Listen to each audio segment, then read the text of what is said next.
अध्याय 8। विजेता Snape. Harry एक भी मांसपेशी नहीं हिला सकता था। वह अदृश्य चौके के नीचे वहीं पड़ा रहा। उसे एहसास हो रहा था कि उसकी नाक से गर्म और गीला खून निकलकर चेहरे पर बह रहा था। उसे ब्लाइंड्स के पार वाले गलियारे में आवाजें और पदचापें सुनाई दे रही थी। उसने तत्काल सोचा कि कोई ना कोई तो ट्रेन के दोबारा जाने से पहले कंपार्टमेंट की जांच करेगा। लेकिन फिर उसके मन में यह हताशा भरा विचार आ गया कि अगर किसी ने उसके कंपार्टमेंट में झांका तब भी वह उसे नहीं देख पाएगा, न ही उसकी आवाज सुन पाएगा। सबसे अच्छी उम्मीद यही हो सकती थी कि कोई चलकर अंदर आए और उस पर पैर रख दे। इस वक्त वहां पड़े पड़े हैरी मैल्फॉय से जितनी नफरत कर सकता था उतनी उसे पहले कभी नहीं हुई थी। वह किसी मूर्ख कछुए की तरह पीठ के बल पड़ा हुआ था और उसके खुले मुंह से खून रिस रहा था। उसने खुद को कितनी मूर्खतापूर्ण स्थिति में डाल दिया था और अब अंतिम पदचापें भी खत्म हो रही थी। अब बाहर अंधेरे प्लेटफॉर्म पर लोगों के चलने की आवाजें आ रही थी। उसे बातचीत का शोर और संदूक खींचने की आवाजें सुनाई दे रही थी। रॉन और हर्माइनी सोचेंगे कि वह उनके बिना ही ट्रेन से उतरकर चला गया है। हॉगवर्ट्स आने और बड़े हॉल में अपनी जगह पर पहुंचने के बाद करोड़द्वार टेबल पर इधर उधर देखने के बाद ही उन्हें यह एहसास होगा कि हैरी वहां नहीं था। लेकिन तब तक तो वह लंदन की तरफ आधी दूरी तक पहुंच जाएगा। उसने आवाज या हुंकार निकालने की कोशिश की, लेकिन यह संभव नहीं था। फिर उसे याद आया कि डंबलडोर जैसे कुछ जादूगर बिना बोले मंत्र पढ़ सकते थे, इसलिए उसने अपनी छड़ी का आह्वान करने की कोशिश की, जो उसके हाथ से छूटकर गिर गई थी। उसने मन ही मन आगमनो छड़ी बोलने की कोशिश की, लेकिन कुछ नहीं हुआ। उसे झील के पास के पेड़ों के सरसराने की आवाज सुनाई दे रही थी और दूर कहीं पर किसी उल्लू के बोलने की भी, लेकिन किसी तरह की तलाशी का कोई नामो निशान नहीं था। या फिर यह उम्मीद करते समय वह खुद से थोड़ी नफरत कर रहा था। चिंतित आवाजें यह सोच रही होंगी कि हैरी पॉटर जाने कहाँ चला गया। निराशा का भाव उस पर हावी हो गया जब उसने कल्पना की कि थेस्टोल द्वारा खींची जाने वाली गाड़ियों का काफिला स्कूल तक जा रहा है और मैल्फॉय वाली गाड़ी से हंसी की दबी हुई आवाजें निकल रही है, जब वह अपने नागशक्ति वाले साथियों को बता रहा है कि उसने हैरी को किस तरह लात मारी थी। तभी ट्रेन को एक झटका लगा, जिससे हैरी एक तरफ को लुढ़क गया। अब वह छत के बजाय सीटों के धूल भरे निचले हिस्से को घूर रहा था। इंजन के दोबारा चालू होने से छत कांपने लगी। हॉगवर्ट्स एक्सप्रेस वापस जा रही थी और किसी को पता नहीं था कि वह अब भी उसी में था। फिर उसे महसूस हुआ कि किसी ने उसके अदृश्य चोगे को उसके ऊपर से हटाया और एक आवाज आई, अरे हैरी। लाल रोशनी की एक झलक दिखी और हैरी का शरीर सामान्य हो गया। वह बैठने की अधिक सम्मानजनक स्थिति में आ गया। उसने जल्दी से हाथ के पिछले हिस्से से अपने घायल चेहरे का खून पोंछा और सिर उठाकर टोंक्स को देखा। टोंक्स उस अदृश्य चोगे को पकड़े खड़ी थी जिसे उसने अभी अभी खींचा था। बेहतर होगा कि हम यहाँ से जल्दी निकल चलें, टोंक्स ने कहा जब ट्रेन की खिड़कियां धुएं के कारण धुंधली होने लगी और ट्रेन स्टेशन से बाहर चलने लगी। चलो कूदते हैं। हैरी तेजी से गलियारे में उसके पीछे चल दिया। टोंक्स ने ट्रेन का दरवाजा खोला और प्लेटफॉर्म पर छलांग लगा दी, जो ट्रेन की रफ्तार बढ़ने के कारण नीचे फिसलता दिख रहा था। हैरी ने भी उसके पीछे छलांग लगा दी। जब उसके पैर प्लेटफॉर्म से टकराए तो वह थोड़ा लड़खड़ाया, लेकिन जल्दी ही सीधा खड़ा हो गया और चमकते हुए लाल इंजन को गति पकड़ते, मोड़ मोड़ते और ओझल होते हुए देखता रहा। रात की ठंडी हवा उसकी दुखती हुई नाक को राहत दे रही थी। टोंक्स उसे देख रही थी। हैरी को इस बात पर गुस्सा और शर्म आ रही थी कि टोंक्स ने उसे इतनी मूर्खतापूर्ण स्थिति में देखा था। टोंक्स ने चुपचाप उसे अदृश्य चोगा थमा दिया। यह किसने किया? ड्रेको मैल्फॉय ने, हैरी ने कटुता से कहा। धन्यवाद। कोई बात नहीं, टोंक्स ने बिना मुस्कुराए कहा। अंधेरे में भी हैरी को दिख गया कि अब भी उसके बाल चूहे जैसे रंग के थे और अब भी वह उतनी ही दुखी दिख रही थी जितनी कि रॉन के घर पर हुई पिछली मुलाकात के समय दिख रही थी। अगर तुम स्थिर खड़े रहो तो मैं तुम्हारी नाक ठीक कर सकती हूँ। हैरी को यह विचार ज्यादा आकर्षक नहीं लगा। वो मैडम पॉम्फ्री के पास जाना चाहता था, जिनके उपचारक मंत्रों पर उसे ज्यादा भरोसा था, लेकिन इस वक्त ऐसा कहना बदतमीजी होती, इसलिए वो बिल्कुल स्थिर खड़ा रहा और उसने अपनी आंखें बंद कर ली। अंग पूर्वत, टोंक्स ने कहा। हैरी की नाक पहले बहुत गर्म और फिर बहुत ठंडी लगने लगी। उसने एक हाथ उठाया और उसे हल्के से छू कर देखा। यह ठीक हो गई थी। बहुत बहुत धन्यवाद। बेहतर होगा कि तुम दोबारा चोगा पहन लो। हम स्कूल तक पैदल चलते हैं, टोंक्स ने कहा। वह अब भी मुस्कुरा नहीं रही थी। जैसे ही हैरी ने खुद पर चोगा डाला, टोंक्स ने अपनी छड़ी लहराई। चांदी जैसे रंग का एक बड़ा सा 4 पैरों वाला प्राणी इससे निकला और अंधेरे में उड़ने लगा। क्या वो पितृदेव था? हैरी ने पूछा, जिसने डंबलडोर को इस तरह संदेश भेजते देखा था। हाँ, मैं महल तक संदेश भेज रही हूँ कि तुम मेरे साथ हो, वरना वे चिंता करने लगेंगे। चलो, बेहतर होगा कि हम समय बर्बाद न करें। वे उस सड़क की तरफ चल दिए जो स्कूल तक जाती थी। तुमने मुझे कैसे खोजा? मैंने देखा कि तुम ट्रेन से नहीं उतरे हो और मैं जानती थी कि तुम्हारे पास चोगा है। मैंने सोचा कि तुम किसी कारण से छिपे हुए होगे। जब मैंने देखा कि उस कंपार्टमेंट के ब्लाइंड्स नीचे गिरे हुए हैं तो मैंने उसी में जांच करने के बारे में सोचा। हैरी ने पूछा, वैसे तुम यहाँ कर क्या रही हो? टोंक्स बोली, अब मुझे स्कूल की अतिरिक्त सुरक्षा के लिए हॉग्समीड में तैनात किया गया है। क्या सिर्फ तुम्हें ही यहाँ तैनात किया गया है या? नहीं, प्राउडफुट, सैवेज और डॉलिश भी यही है। डॉलिश, वो औरत जिस पर डंबलडोर ने पिछले साल हमला किया था?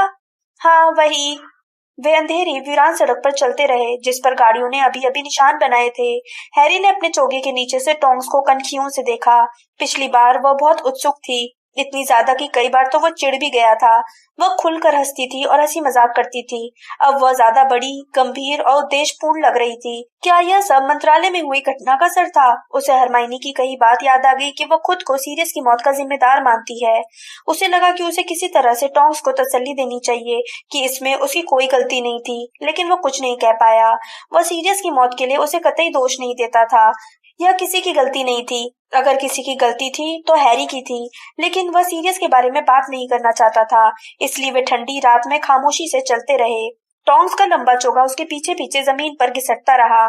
हमेशा गाड़ी से वहां तक यात्रा करने के कारण हैरी को पहले कभी इस बात का एहसास नहीं हुआ था कि हॉगवर्ट्स हॉग्समीड स्टेशन से कितना दूर था। बड़ी राहत के साथ उसने आखिरकार देखा कि गेट के दोनों सिरों पर ऊंचे खंभे लगे थे जिनके ऊपर पंखदार वराह लगे थे। उसे ठंड लग रही थी, भूख लग रही थी और वह इस नई उदास टोंक से दूर पहुंचने के लिए बेताब था। लेकिन जब उसने गेट खोलने के लिए हाथ बढ़ाया तो पाया कि गेट जंजीर से बंधा और बंद था। अलो मोरा, उसने आत्मविश्वास से कहा और अपनी छड़ी ताले की तरफ की, लेकिन कुछ नहीं हुआ। इस तरह के मंत्र यहाँ काम नहीं करेगा, टोंक्स ने कहा। डंबलडोर ने खुद इस पर जादू किया है। हैरी ने चारों तरफ देखा। उसने सुझाव दिया, मैं दीवार पर चढ़ जाता हूँ। नहीं, तुम ऐसा नहीं कर सकते, टोंक्स ने सपाट अंदाज में कहा।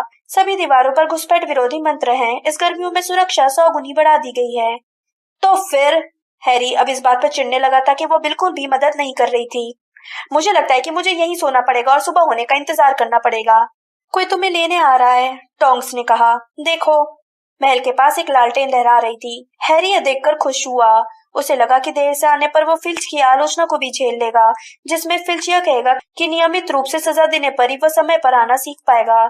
जब चमकती पीली रोशनी उनसे 10 फुट दूर रह गई और हैरी ने अपना अदृश्य चोगा उतार दिया, तब जाकर उसे शुद्ध नफरत के एहसास के साथ देखा कि आने वाला व्यक्ति कोई और नहीं बल्कि चमकती हुई मुड़ी नाक और लंबे काले चिपचिपे बालों वाले सेवेरस स्नेप थे।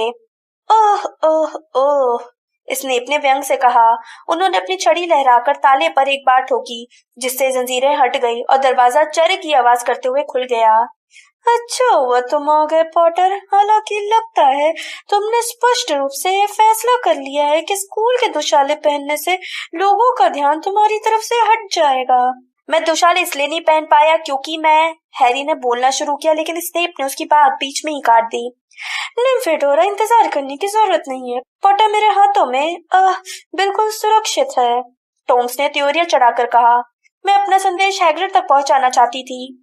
पॉटर की तरह हैग्रिड को भी टर्न के शुरुआती जश्न में पहुंचने में देर हो गई है, इसलिए वो संदेश मैंने ले लिया। स्नेप ने हैरी को निकलने की जगह देने के लिए पीछे हटकर खड़े होते हुए कहा। वैसे मुझे तुम्हारे नए पितृदेव को देखकर काफी हैरानी हुई। उन्होंने जोरदार धमाके के साथ गेट टोंक्स के मुंह पर बंद कर दिया और जंजीरों को अपनी छड़ी से दोबारा ठोक दिया, जिससे वे फिर से अपनी जगह पर आ गई। मुझे लगता है कि तुम्हारा पुराना वाला पितृदेव ज्यादा अच्छा था, स्नेप ने कहा और उनकी आवाज में दुर्भावना साफ झलक रही थी। नया वाला कमजोर लगता है। जब स्नेप ने हैरी की तरफ लालटेन लहराई तो हैरी ने एक नजर में देख लिया कि टोंक्स के चेहरे पर सदमे और गुस्से का भाव था। फिर वो अंधेरे में खो गई।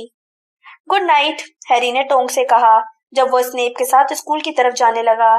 धन्यवाद हर चीज के लिए। मिलते हैं हैरी। स्नेप 1 मिनट तक कुछ नहीं बोले। हैरी को ऐसा लगा जैसे उनके शरीर से नफरत की जोरदार लहरें निकल रही थी। यह अविश्वसनीय था कि स्नेप को जलने का एहसास क्यों नहीं हो रहा था। पहले मुलाकात से ही वह स्नेप से नफरत करता था। स्नेप को वो कभी माफ नहीं कर सकता था क्योंकि सीरियस के प्रति उनका नजरिया बहुत खराब था।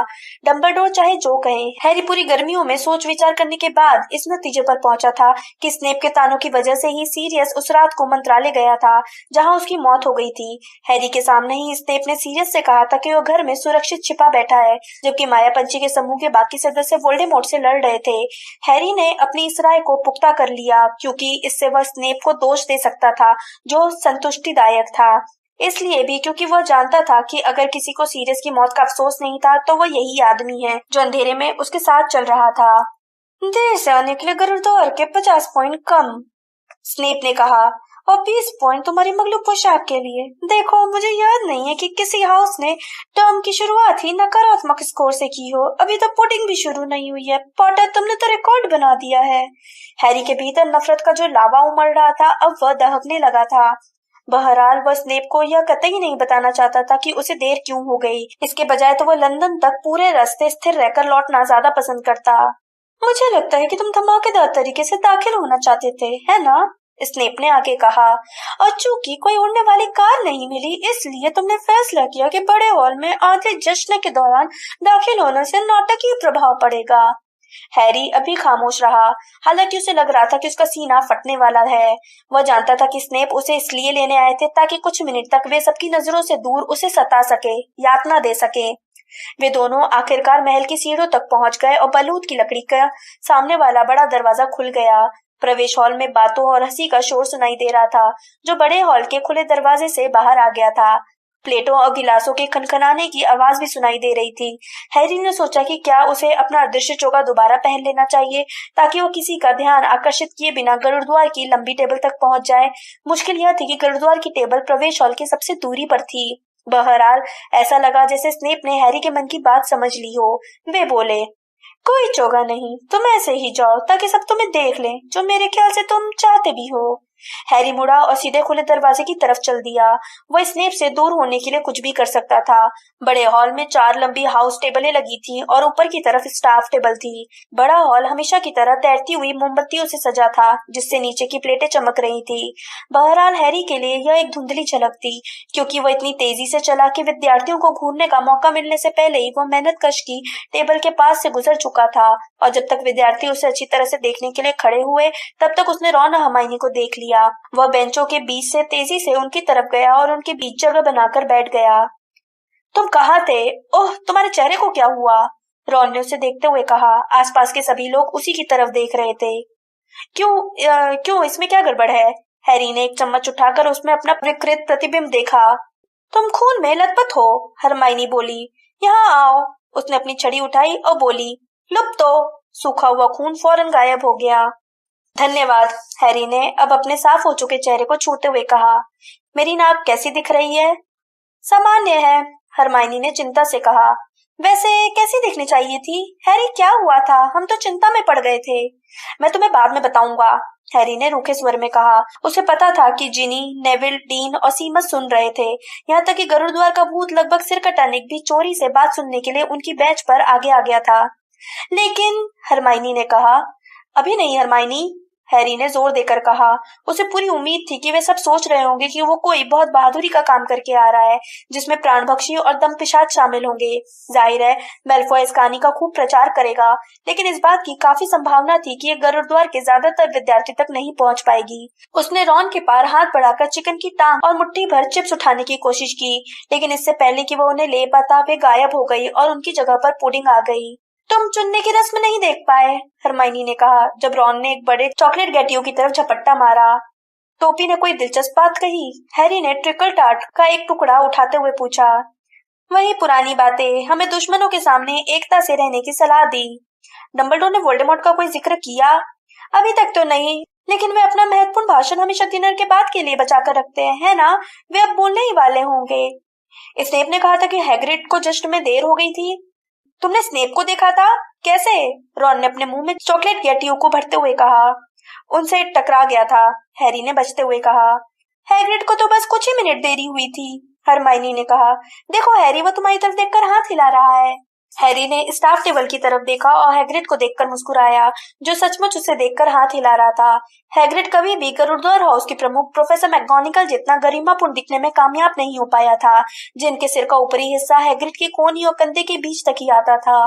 प्रोफेसर मैकगोनागल हैग्रिड के पास ही बैठी थी और उस उत्साहपूर्ण अभिवादन को नापसंदगी से देख रही थी। हैरी को देखकर हैरानी हुई कि ज्योतिष की टीचर प्रोफेसर ट्रिलॉनी भी वहां पर थी, जो हैग्रिड की दूसरी तरफ बैठी थी। वे अपने टॉवर रूम से बहुत कम बाहर निकलती थी और उसने उन्हें टर्म की शुरुआती जश्न में पहले कभी नहीं देखा था। वह हमेशा जितनी ही अजीब दिख रही थी, मनकों से चमक रही थी, उनकी शॉल पीछे लहरा रही थी और चश्मे के कारण उनकी आंखें बहुत बड़ी बड़ी लग रही थी। उन्हें हमेशा धोखेबाज मानने वाले हैरी को पिछले टर्म के अंत में यह जानकर सदमा लगा था कि उन्हीं ने ही वह भविष्यवाणी की थी जिसकी वजह से लॉर्ड वोल्डेमॉर्ट ने हैरी के माता पिता की हत्या और हैरी पर हमला किया था। इस जानकारी के बाद वह उनके साथ कम से कम रहना चाहता था, लेकिन अच्छी बात यह थी कि इस साल वह ज्योतिष छोड़ देगा। उनकी आकाशदीप जैसी आंखें उसकी दिशा में घूमी। वह जल्दी से नागशक्ति की टेबल की तरफ देखने लगा। ड्रेको मैल्फॉय नाक तोड़ने की घटना की नकल करके बता रहा था, जिस पर आसपास बैठे सभी लोग हंस रहे थे। हैरी ने अपनी निगाह झुकाकर अपने ट्रिकल टार्ट पर जमा ली और उसके अंदर गर्मी का एहसास होने लगा। वो मैल्फॉय से आमने सामने की लड़ाई करने के लिए बेताब था। तो प्रोफेसर स्लगॉन क्या चाहते थे? हरमाइनी ने पूछा। हैरी बोला, वे जानना चाहते थे कि मंत्रालय में दरअसल क्या हुआ था। बाकी लोग भी यही जानना चाहते थे। हरमाइनी सांस खींचते हुए बोली, लोग हमसे इस बारे में ट्रेन में पूछ रहे थे, है ना रॉन? हाँ, रॉन ने कहा। सभी ये जानना चाहते थे कि क्या तुम सचमुच चुनिंदा जादूगर हो। इस विषय पर भूतों में भी काफी बातचीत हुई है, लगभग सिर कटे निक ने बीच में दखल देते हुए कहा और अपना सिर हैरी की तरफ झुकाया। इस वजह से उसका सिर उसके गुलूबंद पर खतरनाक तरीके से लटकने लगा। मुझे पॉटर का विशेषज्ञ माना जाता है। सभी जानते हैं कि हम में दोस्ती है। बहरहाल मैंने भूत समुदाय को आश्वस्त किया है कि मैं जानकारी हासिल करने के लिए तुम्हें तंग नहीं करूंगा। मैंने उनसे कहा, हैरी पॉटर जानता है कि वह मुझ पर पूरा भरोसा कर सकता है और गोपनीय बातें बता सकता है। मैं उसके साथ विश्वासघात करने के बजाय मरना ज्यादा पसंद करूंगा। यह कोई बड़ी बात नहीं है, क्योंकि तुम तो पहले ही मर चुके हो, रॉन ने कहा। एक बार फिर तुमने भोंतरी कुल्हाड़ी जितनी संवेदनशीलता दिखाई है, लगभग सिर कटे निक ने आहत स्वर में कहा और वह हवा में उड़कर गुरुद्वार की टेबल के दूर वाले सिरे पर पहुंच गया। तभी डंबलडोर स्टाफ टेबल पर उठकर खड़े हो गए। हॉल में चारों तरफ गूंजती हंसी और बातचीत की आवाजें लगभग तत्काल खत्म हो गईं। गुड इवनिंग, उन्होंने चौड़ी मुस्कान के साथ कहा और अपनी बाहें इस तरह फैला दी मानो पूरे हॉल को गले लगाना चाहते हों। उनके हाथ को क्या हुआ? हरमाइनी ने आ भरते हुए पूछा। इस तरफ सिर्फ हरमाइनी का ही नहीं बल्कि बहुत सारे विद्यार्थियों का ध्यान चला गया था। डंबलडोर का दायां हाथ उतना ही काला और मुर्दा दिख रहा था जितना कि उस रात को था जब वे हैरी को डसली परिवार के यहाँ से लेकर आए थे। पूरे हॉल में कानाफूसी होने लगी। डंबलडोर सही अनुमान लगाते हुए मुस्कुरा दिए और अपनी बैगनी सुनहरी आस्तीन हिलाकर अपनी चोट ढक ली। उन्होंने हवाई अंदाज में कहा, चिंता करने की कोई बात नहीं है। अब हमारे नए विद्यार्थियों का स्वागत है। हमारे पुराने विद्यार्थियों का पुनः स्वागत है। जादुई शिक्षा का एक और साल आपका इंतजार कर रहा है। जब मैं गर्मी में उनसे मिला था तब भी उनका हाथ ऐसा ही था, हैरी ने हरमाइनी से फुसफुसा कर कहा। मुझे लग रहा था कि अब तक उन्होंने इसे ठीक कर लिया होगा या मैडम पॉम्फ्री ने ठीक कर दिया होगा। ऐसा लगता है जैसे ये बेजान हो गया है, हरमाइनी ने अपने चेहरे पर बुरा भाव लाते हुए कहा। कुछ घाव कभी ठीक नहीं हो सकते। पुराने शाप और कुछ जहरों का कोई तोड़ नहीं होता है। और हमारे चौकीदार मिस्टर फिल्च ने मुझसे कहा है कि वीजली जादूगरी दुकान से खरीदे गए सभी सामानों पर पूर्ण प्रतिबंध है। जो लोग अपने हाउस की क्विडिच टीमों में खेलना चाहते हैं वे हमेशा की तरह अपने हाउस प्रमुख को अपने नाम दे दें। हम लोग नए क्विडिच कमेंटेटर की तलाश भी कर रहे हैं। जो लोग कमेंटेटर बनना चाहें वे भी अपने हाउस प्रमुख को अपने नाम दे दें। हमें इस साल स्टाफ के एक नए सदस्य का स्वागत करते हुए खुशी हो रही है, प्रोफेसर स्लगहॉर्न। स्लगहॉर्न खड़े हो गए। उनका गंजा सिर मोमबत्ती की रोशनी में चमकने लगा। बड़े वेस्टकोट वाली तोन के कारण नीचे की टेबल अंधेरे में दिख रही थी। मेरे पूर्व सहयोगी हैं जो जादुई काढ़े के टीचर के अपने पुराने पद पर दोबारा काम करने के लिए तैयार हो गए हैं। जादुई काढ़े? जादुई काढ़े? ये शब्द पूरे हॉल में गूंजने लगे, जैसे विद्यार्थियों को यकीन नहीं हो रहा हो कि उन्होंने यही सुना है। जादुई काढ़े? रॉन और हरमाइनी ने एक साथ हैरी को घूरते हुए कहा। लेकिन तुमने तो कहा था। इस दौरान प्रोफेसर स्नेप डंबलडोर ने अपनी आवाज ऊंची कर ली ताकि बुदबुदाहटों के ऊपर स्पष्ट सुनाई दे सके। गुप्त कलाओं से रक्षा के टीचर का कार्यभार संभालेंगे। नहीं, हैरी इतनी जोर से बोला कि कई सिर उसकी दिशा में घूम गए। उसे परवाह नहीं थी, वो गुस्से से स्टाफ टेबल की तरफ घूर रहा था। इतने समय बाद आखिर स्नेप को गुप्त कलाओं से रक्षा का टीचर बनाने की क्या जरूरत थी? क्या बरसों से सबको पता नहीं था कि इस काम के लिए डंबलडोर को उन पर भरोसा नहीं था? हरमाइनी ने कहा। लेकिन हैरी, तुमने तो कहा था कि स्लगहॉर्न गुप्त कलाओं से रक्षा विषय पढ़ाएंगे। मुझे ऐसा ही लगा था, हैरी ने कहा। उसने डंबलडोर की बातें याद करने के लिए अपने दिमाग पर जोर डाला। उसे याद आया कि डंबलडोर ने उसे यह बताया ही नहीं था कि स्लगहॉर्न कौन सा विषय पढ़ाएंगे। डंबलडोर के दाईं तरफ बैठे स्नेप अपने नाम के जिक्र पर खड़े नहीं हुए। उन्होंने बस एक हाथ उठाकर नागशक्ति की टेबल पर बजती तालियों को स्वीकार किया। बहरहाल हैरी को यकीन था कि उसे उनके चेहरे पर विजय का भाव दिख रहा था, जिससे वह नफरत करता था। एक अच्छी चीज है, उसने भयंकर गुस्से से कहा। स्नेप इस साल के बाद यहाँ से चला जाएगा। तुम्हारा क्या मतलब है? रॉन ने पूछा।